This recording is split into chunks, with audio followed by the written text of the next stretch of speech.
오늘 말씀의 제목은 대주제이신 하나님을 바라보게 하십니다입니다. 성령이 임하면 큰 권능만 임하는 것이 아닙니다. 권능을 베푸신 하나님이 보입니다. 성령 충만할수록 큰 하나님이 보입니다. 그러나 우리가 성령이 충만하지 않으면 우리가 바라보고 믿는 하나님은 작게 보일 수밖에 없어요. 더구나 성령을 소멸하면 우리 발등에 불이 떨어진 아픔과 고통과 문제만 보이지 하나님이 보이지 않습니다. 그러나 성령님이 임하면 눈이 밝아져서 하나님이 보입니다. 눈에 보이는 것만 바라보던 인생이 영적인 삶을 살아갑니다. 정과 욕심대로 살아가던 사람들이 하나님의 말씀에 따라 순종하는 인생이 됩니다. 성령이 임하면 하나님이 보입니다. 그리고 오늘 본문처럼 그런 하나님을 찬양하고 또 그런 하나님 앞에 오늘 본문과 같은 기도를 합니다. 오늘 말씀을 통해서 나는 이런 하나님을 바라보고 믿고 있는지, 또 이런 하나님 앞에 이런 기도를 올리고 있는지 한번 우리의 신앙을 점검하고 우리 모두가 성령의 충만함을 사모하는 저와 여러분 되시길 주의 이름으로 축원드립니다. 오늘 말씀 23절은 이렇게 시작합니다. 사도들이 노임의 그 동료에게 가서 제사장들과 장로들의 말을 다 알리니.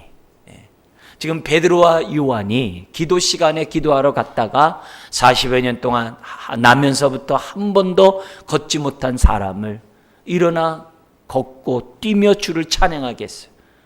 그것 때문에 옥에 갇혔고 그것 때문에 사내들인 법정에 서게 돼요. 그러나 하나님의 은혜로 석방이 되었고 또 하나님의 은혜로 안진뱅이가 일하는 이 사건으로 5,000명이 되는 놀라운 구원의 역사를 체험하게 돼요.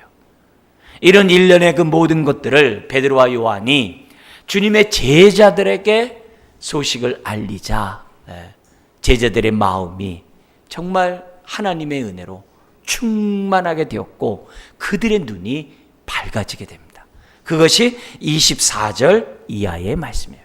그래서 24절부터 28절까지는 하나님이 보여서 하나님께 대한 반응이 나온 거고 29절에서 31절은 그런 하나님 앞에 하나님의 뜻을 이루는 사람이 되게 해달라고 이런 기도를 올리게 됩니다. 자, 먼저 우리가 하나님 앞에 그들이 어떻게 반응했는지를 한번 24절부터 살펴보기를 원합니다. 24절을 보면은 그들이 듣고 한 마음으로 하나님께 소리 높여 이르되 대주제여 천지와 바다와 그 가운데 만물을 지은 이시요.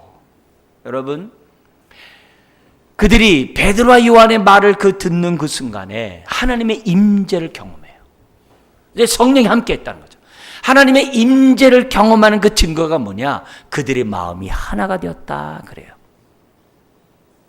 그리고 그들의 눈에 하나님이 보였다 이거예요.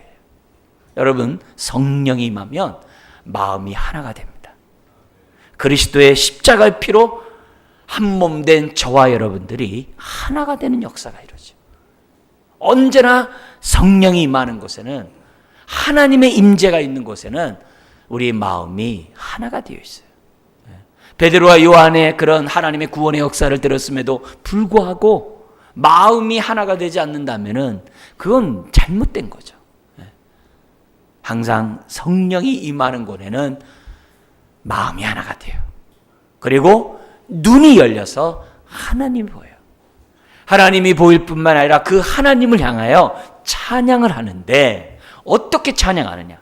오늘 이 제자들은 한 마음으로 하나님을 대주제여라고 찬양합니다. 여러분, 주여라고 하지 않았어요.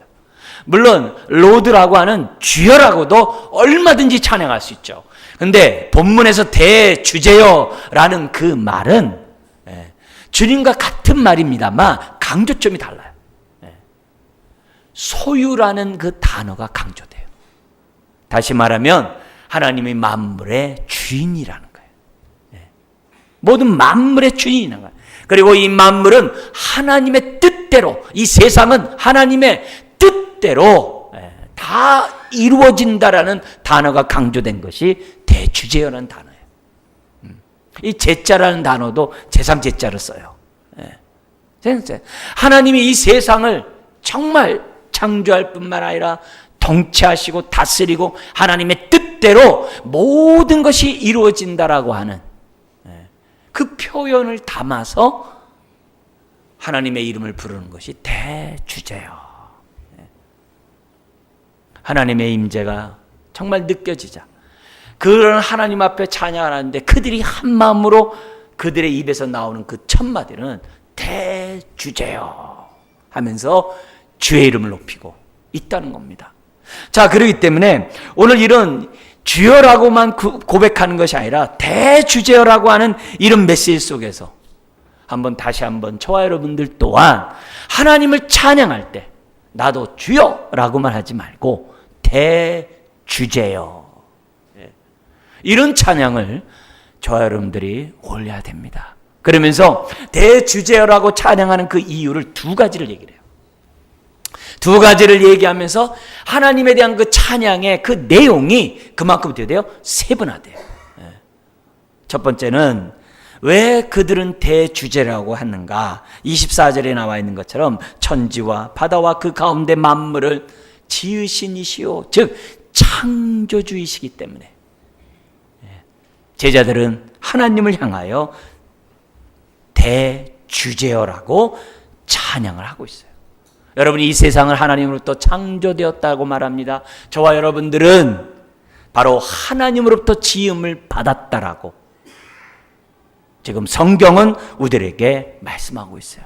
지금 안타깝게도 우리가 사는 이 세상은 자연과학주의 영향으로 진화론의 세계 속에서 우리가 살아가고 있어요. 모든 것이 유물론적이에요.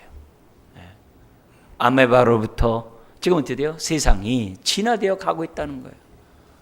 심지어는 애당초 아메바는 남성과 여성이 암컷과 수컷이 구분되어 있지 않다는 거예요. 그래서 영어에서 he, she, 그 사람, 그녀라는 그 구분 자체가 잘못됐다는 거예요. 그래서 더욱더 진화되면 다 이 성이 다 어떻게 돼요? 통합이 된다는 거예요.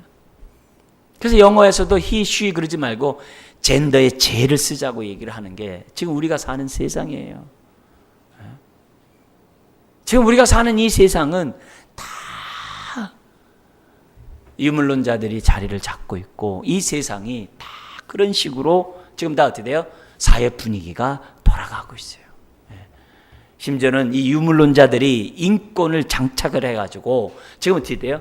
이 땅의 모든 권위와 질서들은 다 무의미하다고 얘기해요.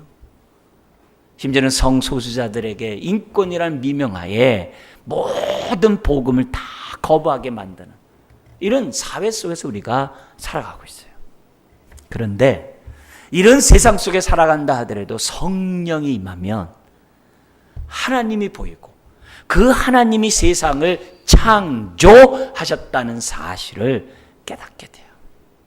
세상이 어떠하든지 간에 우리는 이 세상이 하나님에 의해서 창조되었다는 사실을 우리는 믿고 찬양하지 않을 수가 없는 거예요. 우리가 사도신경에서도 고백하듯이 정말 우리의 고백이 뭐예요? 사도신경에 뭐가 나와요? 창조주와 구세주와 심판주가 우리의 신앙 고백 속에 모일 때마다 사도신경으로 우리가 하고 있잖아요. 여러분, 우리가 믿는 하나님은 대주제세요. 세상 만물을 창조하신 창조주라는 사실을 우리는 확신하고 정말 이 물질주의가 팽배한 이 세상 속에 진화론이 판을 치는 이 세상 속에 우리는 하나님은 살아계시고 하나님이 만물을 지으셨다라고 담대히 선포하는 저와 여러분들이 돼야 될 줄 믿습니다. 성령이 임하면 눈에 보이지 않는 하나님이 보입니다. 그리고 우리들의 가치가 우리들의 보는 눈이 달라집니다. 옛날에 허물과 죄로 죽었을 때는 마음과 육신이 원하는 대로 행동했다고 그래요.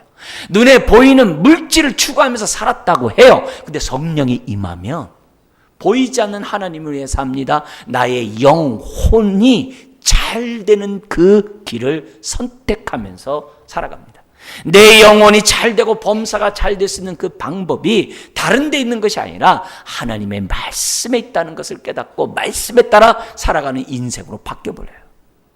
옛날에는 내 생각, 내 경험, 내 지식이 중요했는데 하나님의 말씀이 중요한 인생으로 바뀌어요. 주의 말씀이 영이요 생명인 그 말씀으로 깨닫고 바뀌어요.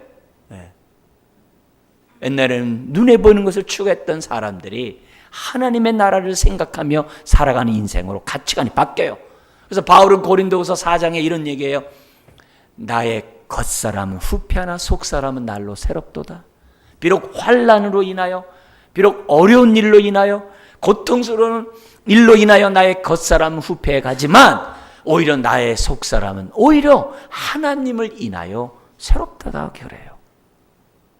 눈에 보이는 겉사람이 내가 아니라 눈에 보이지 않는 나의 속사람이 나라는 그런 깨달음이 성령이 임하면 깨닫게 돼요. 그래서 겉사람을 위해서 사는 것이 아니라 속사람을 위하여 살아가는 인생으로 바뀌어요. 심지어는 환난도 잠시 경한 것이라고 얘기해요. 그리고 오히려 잠시 가벼운 그 환난이, 그 고통이 오히려 나로 하여금 영원한 하늘의 영광을 얻게 하는 과정이라고 바울은 얘기해요. 심지어는 눈에 보이는 것은 잠깐이요, 우리가 구하는 것은 보이지 않는 것을 구하는 인생이라고 말을 해요. 어떻게 이것이 가능해요? 성령이 임하면 보이지 않는 것이 보이는 거예요. 바람이 눈에 보이지 않는다고 없다고 말하는 사람 아무도 없어요. 네. 눈에 보이는 것이 다가 아니에요. 사람들 마음속에 있는 그 양심, 이거는 진화될 수 있는 것이 아니에요. 네. 이 양심은 하나님께로부터만이 올 수 있는 하나님의 창조물이에요. 네. 눈에 보이는 것이 다가 아니라 보이지 않는 하나님이 계시고 보이지 않는 영혼이 있고 보이지 않는 세상이 있다는 것을 성령이 임하면 깨닫게 돼요. 그리고 하나님에 대하여 대주제, 어떤 하나님? 창조주 하나님이라고 찬양하고 고백하는 이런 일이 생겨난다는 거예요. 여러분, 하나님을 찬양할 때 대주제이신 하나님을 찬양하십니까? 우리는 찬양해야만 해요. 그뿐만 아니라 왜 대주제이신 하나님이라 찬양하냐면은 두 번째로 25절 28절에 설명하는데 모든 것이 주 뜻대로 이루어지기 때문에, 모든 것이 하나님의 주권하에 있기 때문에 대주제여라고 찬양하고 있습니다. 먼저 27절 28절을 한번 읽겠습니다. 과연 헤롯과 본디오 빌라도는 이방인과 이스라엘 백성과 합세하여 하나님께서 기름 부으신 거룩한 종 예수를 거슬러 하나님의 권능과 뜻대로 이루려고 예정하신 그것을 행하려고 이 성에 모였나이다. 예수님이 눈으로 볼 때는 헤롯과 본디오 빌라도의 그 공권력에 의해서 예수님이 십자가에 못 박혀 죽었다 이게요. 겉으로 눈에 보일 때에는 세상에 힘을 갖고 있는 사람에 의해서 예수님이 무기력하게 십자가에 못 박혀 죽은 것처럼 보인다 이거예요. 그런데 25절 26절에는 그런 일이 이미 하나님이 예언해 놨다라고 기록하는 거예요. 그것도 심지어는 다윗이 시편 2편을 기록했는데 그 다윗이 기록한 시편 2편에 이미 예수님이 정말 그런 자들을 위하여 십자가에 못 박힐 것을 예언해 놨다라고 25절 26절에 지금 제자들이 찬양하고 있는 거예요. 여러분, 다윗의 시편이 그냥 다윗 그 인간이 말한 시편이 아니라 25절에 뭐라고 그래요? 성령으로 말씀하시기를 그렇게 했어요. 시편 2편이 다윗이 썼는데 우리 조상 다윗의 입을 통하여 성령이 말씀하신 시편이라고 기록하고 있어요. 우리는 성경이 성령의 감동으로 쓰여졌다고 믿습니다. 성령의 감동에 의해서 쓰여진 것이 성경이에요. 그래서 성경을 이해하려면 성령의 감동이 우리에게 있어야 돼요. 성령의 인도 없이는 우리는 성경을 보면서도 하나님을 볼 수가 없고 믿음을 가질 수가 없어요. 모든 성경은 성령의 감동으로 쓰여졌다는 것이 주님의 말씀이에요. 다윗이 시편 2편을 썼는데 성령으로 말씀하셨다고 그래요. 그러면서 2편 1, 2절을 인용을 합니다. 뭐라고 인용하냐면 어찌하여 열방이 분노하며 족속들이 허사를 경영하였는고 세상의 군왕들이 나서며 관리들이 함께 모여 주와 그의 그리스도를 대적하도다 하신 이로소이다. 딱 그래요. 지금 예수님이 십자가에 죽게 된 것이 시편 2편 1, 2절에 예언되어 있는데 그 2편 1, 2절의 말씀을 사도행전에서는요 좀 바꿨어요. 뭘로 바꿨냐면은 여호와를 주로 바꿨어요. 그리고 기름 부음 받은 자를 그리스도로 바꿨어요. 원래 시편 2편이 뭐냐면은 왕이 등극할 때 하나님께 영광 돌리는 시편이 시편 2편이에요. 그걸 갖다가 왕의 등극시라고 그래요. 그런데 그 2편을 통해서 뭐냐면은 이스라엘의 왕이 딱 되면 뭐라고 그러냐면 당신은 이스라엘의 왕이요. 감축들입니다. 근데 그걸로 끝나는 게 아니라 진정한 이스라엘의 왕은 당신이 아니요. 하나님이십니다. 그걸 깨닫게 하는 것이 시편 2편이에요. 그러면서 당신은 그래서 이스라엘을 통치할 때 이스라엘의 참된 왕이신 하나님의 뜻대로 이스라엘을 통치해야 됩니다. 그게 시편 2편이에요. 근데 진정한 그 왕이 훗날에 임할 겁니다. 그게 2편입니다. 시편 2편. 그래서 이 기름 부음 받은 자라는 것을 우리는 뭐예요? 메시아 구세주로 우리가 이해하고 있습니다만 핵심은 뭐냐면 기름 부음 받았다는 얘기는 왕이라는 뜻이에요. 그래서 예수님이 기름 부음을 받으신 종이라고 얘기할 때는 왕이신 예수님이라는 것을 우리에게 가르쳐 주는 거예요. 바로 왕이 등극하고 메시아가 오실 것이라고 했던 예언했던 그 시편을 딱 인용해서 지금 뭐라 하는 거예요? 여기 봐라 이게. 이 말씀대로 헤롯과 본디오 빌라도가 예수 그리스도를 죽였다 이렇게 얘기를 하는 거예요. 그런데 28절이 핵심입니다. 같이 한번 읽겠습니다. 하나님의 권능과 뜻대로 이루려고 예정하신 그것을 행하려고 이 성에 모였나이다. 겉으로 볼 때는 본디오 빌라도에서 죽은 거예요. 예수님 무기력하게 죽은 거예요. 근데 속뜻을 보니까 하나님의 뜻이 있었다는 거예요. 하나님의 권능과 뜻을 이루기 위한 한 방편이었다는 것을 성경에 지금 뭐예요? 기록하고 있는 거예요. 여러분 이것은 하나님의 지혜죠. 여러분 어떻게 한 사람이 죽음으로 저와 여러분들이 구원받습니까? 한 사람이 죽음으로 어떻게 인류가 구원을 받습니까? 어떻게 죄사함을 받을 수 있겠어요? 죽음은 끝인데. 그게 아니라는 거예요. 그것이 하나님의 지혜라는 거예요. 이것을 제자들이 깨닫고 지금 뭐 하는 거예요?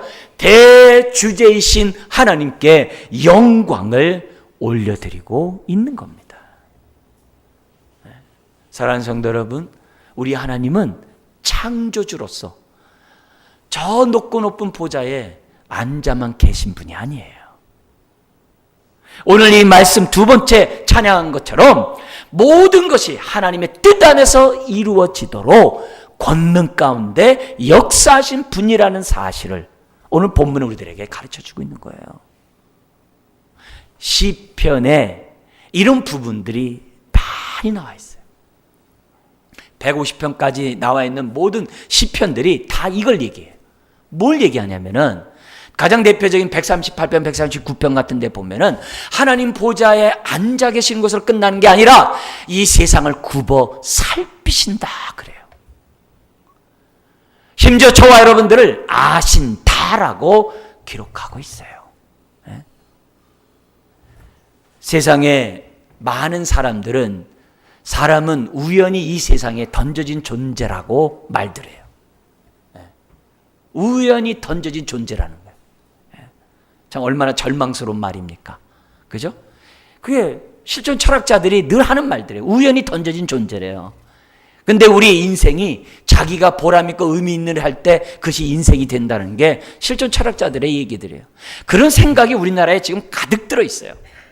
근데 성경은 139편 시편에 뭐라고 그러냐면은 인생은 우연히 던져진 존재가 아니라 하나님이 모태에서부터 조성했고 하나님의 뜻 가운데 이 세상에 보냄을 받았다라고 기록하고 있는 거예요. 우리 가운데 어느 한 사람도 우연히 태어난 사람은 없어요. 하나님의 뜻을 이루기 위하여 태어난 존재라는 거예요. 네? 그것을 찬양하는 거예요. 하나님이 창조주로만 끝나는 게 아니라 한 사람 한 생명이 태어날 때도 간섭하셨다는 거예요. 그것뿐만이 아니라 굽어 살피시는 하나님은 우리의 기도를 들으시고 우리가 어려움과 고통 가운데 있을 때 보호자가 되시고 인도자가 되시고 선한 목자가 되시고 우리의 아버지가 되신다는 것이 시편의 찬양이에요. 그렇기 때문에 오늘 우리들이 이런 메시지를 통해서 우리들이 하나님 앞에 하나님 나에게 성령 충만함을 주셔서 내 눈에 대주제이신 하나님이 보이게 하여 주옵소서. 그분이 창조주뿐만 아니라 우리의 아버지가 되심을 볼 수 있도록 창조하시고 그냥 내버려 두시는 것이 아니라 자연 법칙에 따라 이 세상이 흘러가다 내버려 두는 것이 아니라 우리의 선한 목자로서 우리의 삶의 일거수일투족을 감찰하시고 도와주시는 분임을 오늘 제자들은 하나님을 찬양하고 있는 거죠. 여러분, 성령이 임해야 눈이 밝아져요. 하나님이 보여요. 제자들이 성령 받기 전에는 예수님이 3번씩이나 성경에 기록된 것만 3번이에요. 3번씩이나 내가 죽고 3일 만에 부활하겠다고 제자들에게 못이 박히도록 얘기를 해요. 근데 안 믿어지는 거예요. 안 믿어지는 거예요. 안 믿어져요. 그러니까 뭐예요? 도망갔고 베드로는 3번씩이나 부인하죠. 근데 부활의 주님을 믿고 나니까 하나님을 찬양하지 않을 수가 없는 거예요. 하나님의 권능과 그 뜻이 어떠함을 지금 뭐예요? 찬양하지 않을 수가 없는 거예요. 그것뿐만이 아니에요.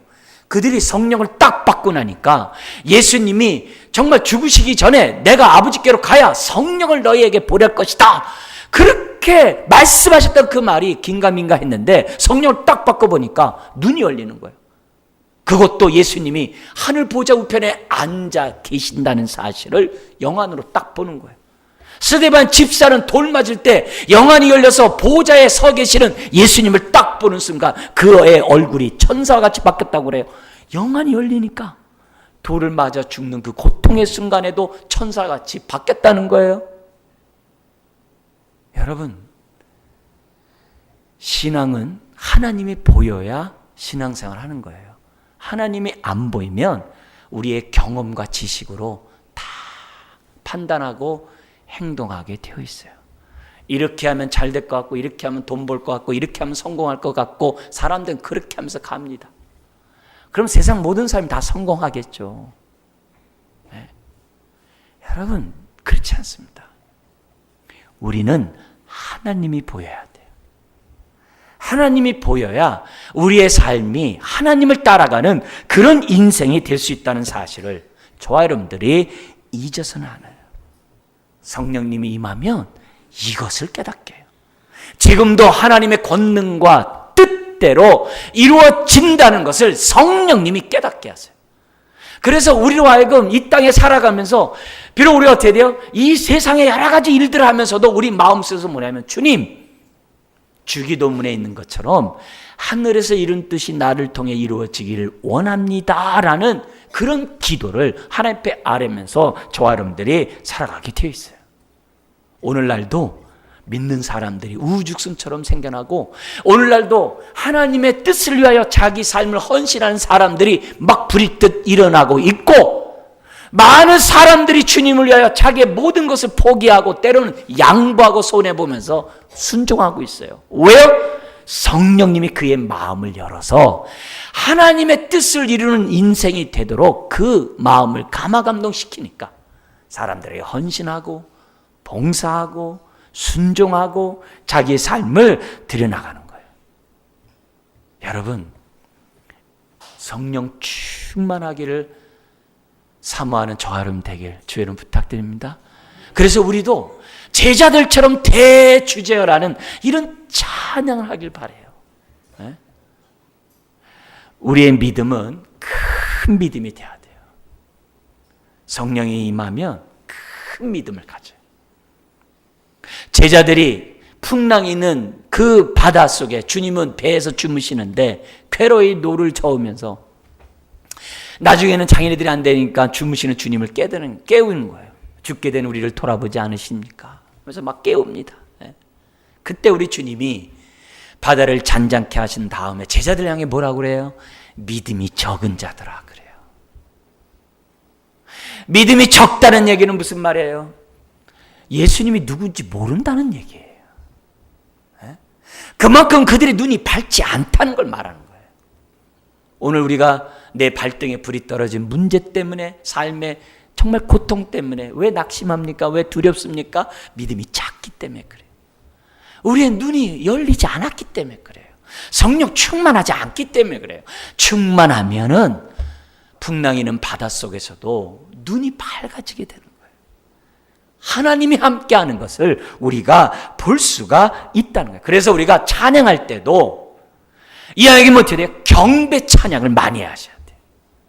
나를 위로해 주세요, 나를 도와주세요, 이런 찬양도 중요하지만 하나님이 창조하시고 모든 것이 하나님의 뜻대로 이루어주시고 하나님의 심판 주시고 하나님의 구세주가 되시고 정말 하나님의 하나님 되심을 찬양하는 저와 여러분들이 돼야 돼요. 그래서 그런 찬양을 하면 할수록 우리의 믿음이 자꾸 커가는 거예요. 믿음은 들으면서 나는 거예요. 하나님 말씀을 들을 때 믿음이 생기는 거예요. 찬양도 마찬가지예요. 우리가 큰 믿음을 주는 찬양들을 자꾸 하면은 우리의 믿음이 커지는 거예요.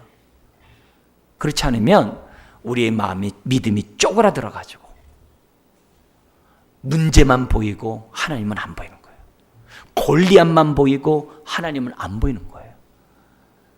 여러분, 성령이 우리에게 임할 뿐만이 아니라 충만해야 돼요. 그래서 무거운 짐을 지고 가는 저와 여러분들이 그냥 낙심하고 인생 살아가는 것이 아니라 하나님이 볼 수 있도록 기도하셔야 돼요. 기도하셔야 돼요. 여러분, 사도 요한이 복음과 함께 살다가 얼마나 많은 핍박을 당했는지 몰라요? 오래 산다는 그 자체가 고통 그 자체였어요. 90이 넘도록 살았거든요.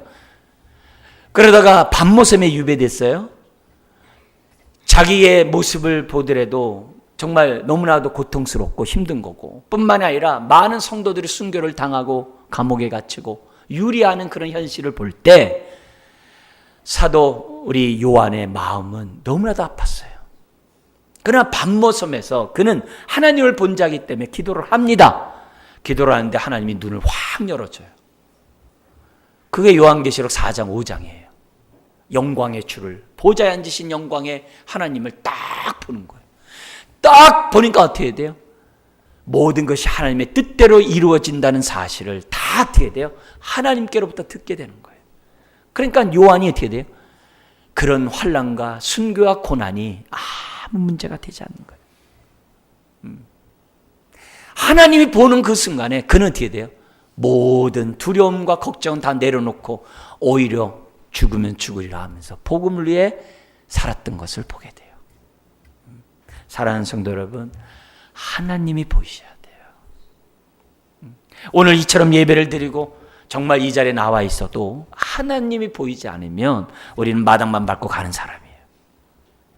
성령이 임하면 눈이 밝아져요. 그리고 큰 믿음을 갖게 돼요.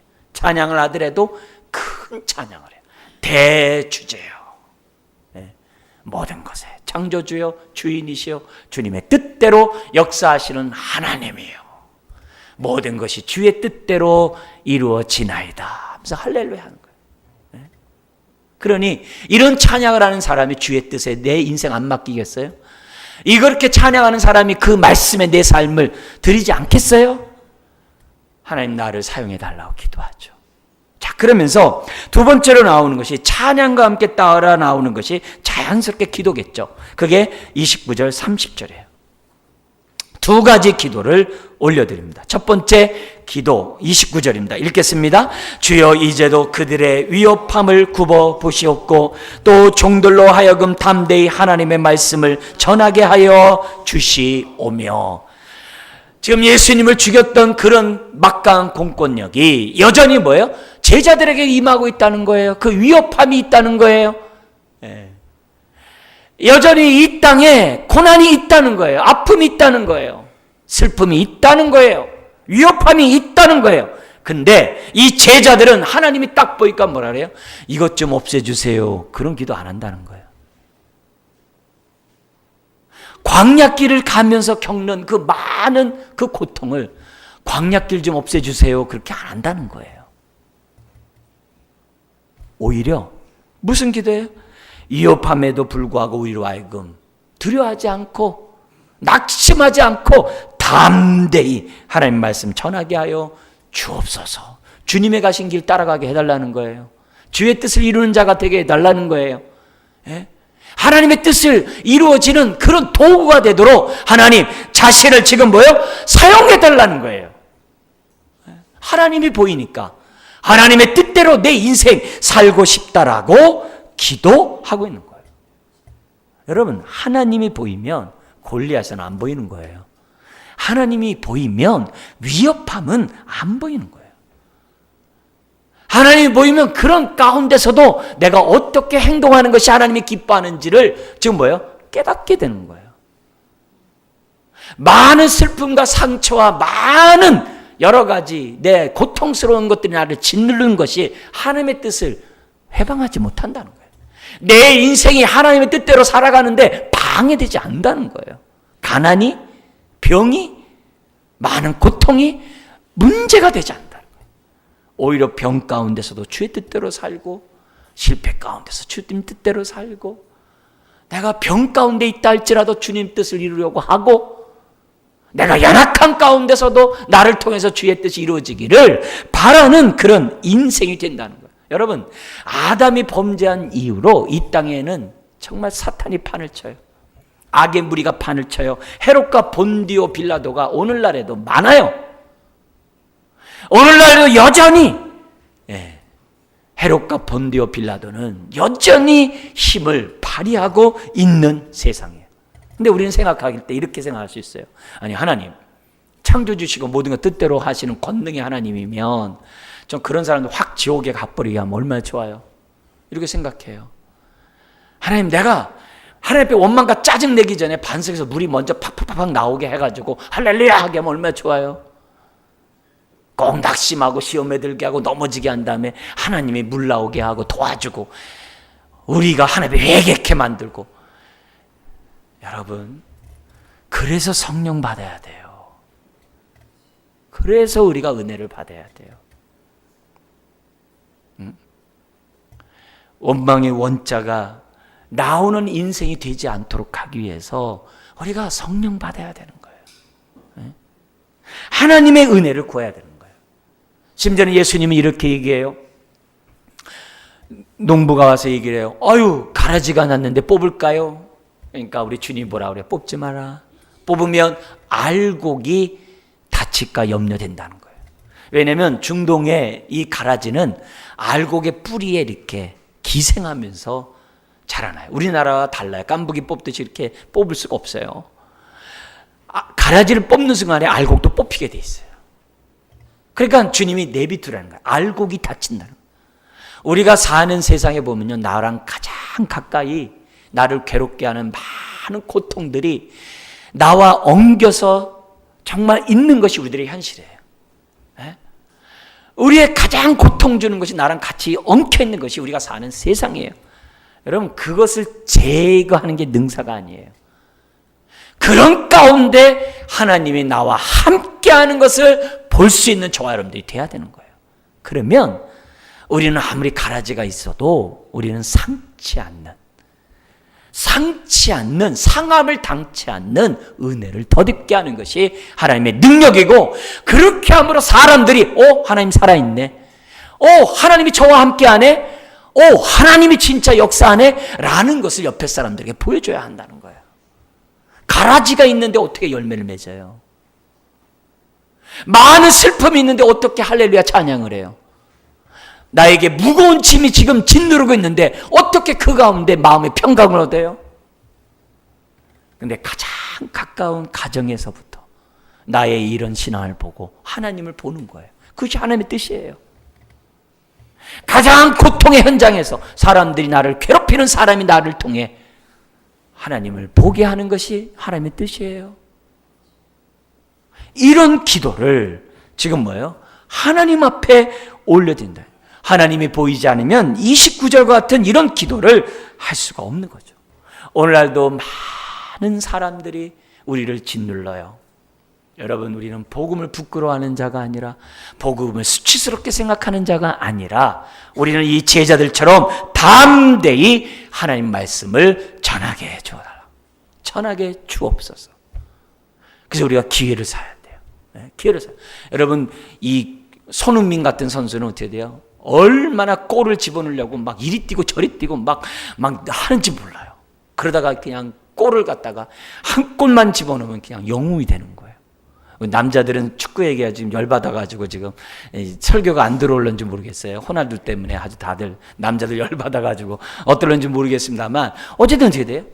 골을 집어넣기 위해서 얼마나 축구 선수들이 정말 뛰는지 몰라요. 오늘 저와 여러분들이 복음을 전하기 위해서 뛰어야 돼요.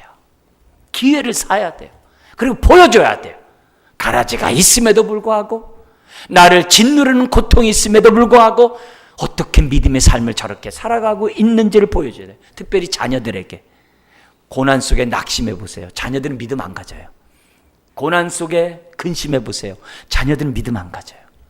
근데 고난 중에 낙심하는 것이 아니라 하나님을 바라보면서 믿음을 가질 때 자녀들은 믿음을 갖는 거예요. 하나님 말씀을 들었다고 믿음을 갖는 게 아니에요. 삶의 현장 속에서 믿음의 삶을 살아가는 모습에서 믿음을 갖는 거예요. 두 번째 기도가 뭡니까? 30절에 있습니다. 같이 한번 읽겠습니다. 손을 내밀어 병을 낫게 하시옵고 표적과 기사가 거룩한 종 예수의 이름으로 이루어지게 하옵소서 하더라. 이게 뭐예요? 신유의 역사가 달라고 하는데 단순히 신유의 역사인가요? 아니에요. 40년 동안 나면서부터 걷지 못했던 사람 때문에 5천 명이 믿었잖아요. 왜 신유의 역사를 달라는 거예요? 더 많은 믿는 사람이 생기고 더 많은 뭐예요? 말씀에, 우리들이 사도들이 전하는 말씀에 귀를 기울이라고, 들으라고, 이런 표적을 달라고 기도해요. 근데 마가복음 16장 19절 20절에 보면 무슨 말씀이 있냐면은 우리 주님이 제자들에게 말해, 가서 복음을 전하라. 내가 너희들과 함께 있을 것이고 나는 표적과 기사로 함께 하겠다라고 기록하고 있어요. 지금 표적과 기사로 우리 주님이 함께 하겠다고 마가복음 16장에 얘기하는데, 이 말씀에 비춰본다면 무슨 말이에요? 우리가 성령에 의해서 하나님 말씀을 전하면 치유의 역사가 나타난다는 거예요. 따라온다는 거예요. 그래서 목사인 제가 성령 충만하고 하나님의 말씀의 권세 가운데 말씀을 전하는 이유는, 그렇게 하려고 하는 이유는 다른 게 아니에요. 말씀을 들을 때 치유가 나타나고 어둠의 영이 떠나가고 귀신들이 떠나가도록 하기 위해서 믿음의 설교를 하는 거예요. 여러분도 하나님의 말씀을 전할 때 담대히 믿음으로 전하는 이유가 뭐예요? 그들의 영혼을 잡고 있는 어둠의 영들이 떠나도록 하기 위해서 확신 있게 담대히 전하는 거죠. 왜냐? 모든 게 영적 전쟁이거든요. 영적 전쟁이거든요. 우리의 삶이 어둠의 영이 가만두질 않아요. 매사 영적 전쟁을 하는 것이 우리들의 인생이에요. 지금 설교를 하고 있는 이 순간도 영적 시간이에요. 영적 전쟁하는 시간이에요. 복음의 광채가 비치지 못하도록 사단이 혼미케 한다라고 고린도후서 4장에 얘기하잖아요. 말씀을 듣지 못하도록. 왜요? 빛이 비치면 치유의 역사가 나타나거든요. 사도들은 다른 거 없습니다. 오로지 예수의 이름이 영광받는, 그래서 30절 하반절에 뭐라 그래요? 거룩한 종 예수의 이름으로 이루어지게 하옵소서. 오로지 예수 그리스도의 이름이 영광받아 구원받는 심령이 생각나도록 지금 뭐예요? 기도하고 있다는 거예요. 여러분, 하나님이 보이는 자들에게는 예수의 이름이 영광을 받는 이런 기도를 하지 않을 수가 없는 거예요. 그러자 31절 같이 한번 읽겠습니다. 빌기를 다음에 모인 곳이 진동하더니 무리가 다 성령이 충만하여 담대히 하나님 말씀을 전하니라. 할렐루야죠. 빌기를 다음에 모든 것이 진동하여 무리가 다 성령의 충만함을 받았대요. 응답이죠. 더구나 하나님은 성령 부어주기를 즐겨 하시거든요. 기뻐하시거든요. 원하시거든요. 그러니까 지금 뭐 하는 거예요?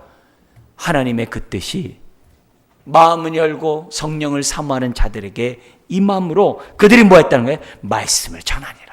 말씀만 전하는 게 아닙니다. 5장 12절부터 16절에 보면은 치유의 역사가 오는 자들마다 다 받는 거예요. 심지어는 얼마나 신유의 역사가 나타나는지 베드로의 그림자만 지나가도 병이 낫는다는 믿음이 생길 정도로 놀라운 역사가 나타나게 되고 주님이 영광을 받는 일들이 생겨나게 돼요. 사랑하는 성도 여러분, 오늘 이 말씀을 통해서 우리들이 정말 다시 한번 정말 하나님 앞에 정말 겸손한 모습으로 하나님과 좀 마주 대면해서 오늘 이 말씀이 나에게 임하도록 우리는 기도해야 될 줄 믿습니다. 무엇보다도 여러분, 하나님이 보이십니까? 그분이 대주제이신 것이 보이십니까? 그분이 창조주요, 그분의 권능과 뜻대로 이 세상이 이루어진다는 사실을 믿으십니까? 그리고 그것을 찬양하고 있습니까? 그리고 우리의 기도가 지금 오늘 제자들이 했던 이 기도와 같습니까? 나를 통하여 하나님의 뜻이 이루어지기를 원하고 나를 통하여 예수의 이름이 영광을 받기를 원하는 그런 기도를 하고 있습니까? 오늘 이 말씀이 나의 말씀, 오늘의 말씀이 되시기를 주의 이름으로 축원합니다. 기도하겠습니다. 하나님